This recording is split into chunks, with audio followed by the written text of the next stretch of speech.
একটা ফ্রাইং প্যানে দিয়ে দেবো অল্প একটু তেল, তার মধ্যে দিয়ে দেবো কয়েক টুকরো চিকেন, একদম ছোট ছোট পিস করে চিকেনগুলো কেটে নিয়েছি। তার মধ্যে দিয়ে দেবো স্বাদ মতো একটু নুন আর একটু গোলমরিচ গুঁড়ো। তারপর চিকেনটা একটু ভালো করে ভেজে নিয়ে দিয়ে দেবো চিংড়ি মাছ। চিংড়ি মাছের মধ্যে একটু নুন দিয়ে সেটাও ভালো করে একটু ভেজে নেব। তারপর চিকেন আর চিংড়ি মাছটা একটু ভালো করে ভেজে নিয়ে সেটাকে আমি তুলে নেব। তারপর একটা ডিম আমি বেশ ভালো করে একটু ঝুরো ঝুরো করে নেব। আর তার আগে বলে রাখি, তোমরা আমার ইউটিউব চ্যানেলে যদি নতুন বন্ধু হয়ে থাকো প্লিজ চ্যানেলটা সাবস্ক্রাইব করে রাখবে, আর ফেসবুক পেজ থেকে দেখলে পেজটাকে ফলো করে পাশে থাকবে এরকম নিত্য নতুন সুন্দর সুন্দর রেসিপি পাওয়ার জন্য।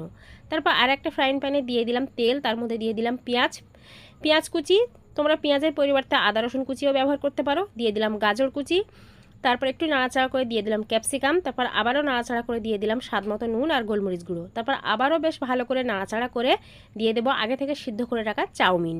আর ফুল রেসিপিটা অলরেডি আমি আপলোড করে দিয়েছি, তোমরা চাইলে দেখে নিতে পারো। দিয়ে দেবো 1 চামচ চিনি, গোলমরিচ গুঁড়ো, soya sauce, red chilli sauce, আর দিয়ে দেবো সয়া সস আর স্বাদ মতো নুন। তারপর আগে থেকে ভেজে রাখা ডিম, চিকেন আর চিংড়ি মাছ দিয়ে উপর থেকে দিয়ে দেবো একটু ম্যাগি মশলা। তারপর আবারও খুব ভালো করে মিশিয়ে নেব।